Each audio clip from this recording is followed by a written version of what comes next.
suis Sonia Cortez, responsable du centre de formation. Donc nous faisons partie d'un groupe qui s'appelle le groupe Lazaris La Salle. Nous faisons partie également d'un groupe pôle supérieur, la classe donc paramédicale. Donc là pareil, ce sont des élèves qui ont déjà choisi plus ou moins leur orientation. À partir de là, on essaie également d'envoyer nos élèves en stage. Pour ce qui est des concours donc, et pour la sélection à l'oral, le suivi est fait par une professionnelle de l'orientation et puis donc une psychologue qui va permettre en fait de mettre au point les entretiens pour justement valider l'entrée dans ces écoles qui sélectionnent à la fois sur dossier Parcoursup mais aussi sous forme d'entretien. Alors la formation elle est principalement basée sur les concours qu'on va faire en fin d'année, principalement en avril.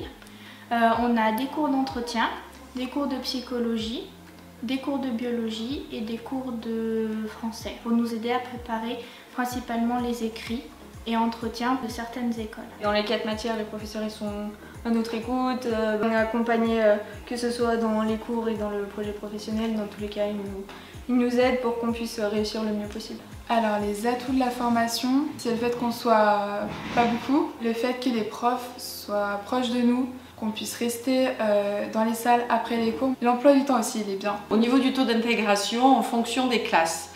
Pour ce qui est du paramédical, donc on a par exemple pour les psychomotriciennes des valeurs à peu près de 70% de taux d'intégration, avec en général des élèves qui, si elles n'ont pas intégré par exemple la psychomotricité, ont trouvé des filières qui pouvaient éventuellement ramener à cette formation, notamment des DUST en sport pour des personnes en situation de handicap, voilà.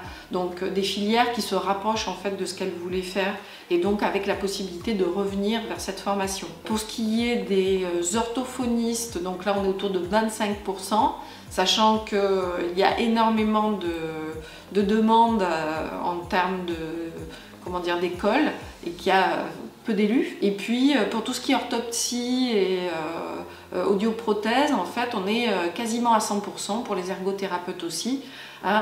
Et donc ce sont des élèves qui en général sont très motivés et qui arrivent à intégrer les écoles. Un questionnaire qualitatif et quantitatif est proposé aux étudiants.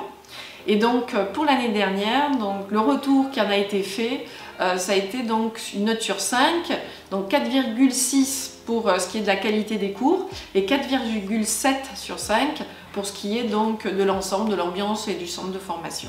On est au sein du bâtiment comprenant à la fois donc, le lycée et puis donc, le supérieur. Le bâtiment est constitué en fait de différentes ailes et c'est vrai que le centre de formation est dans une aile particulière, donc on est en fait entre nous. On a donc la possibilité d'avoir un petit extérieur qui permet voilà, d'avoir une certaine autonomie. Il y a aussi un foyer qui est dédié aux étudiants et donc on essaie en fait d'apporter à nos étudiants un esprit familial et d'équipe, on va dire, sachant qu'ici donc on a des salles qui sont ouvertes à tous les élèves. Si l'élève souhaite travailler en autonomie ou en groupe, il est toujours bienvenu au centre de formation pour justement être accueilli et pouvoir travailler tel qu'il en a envie.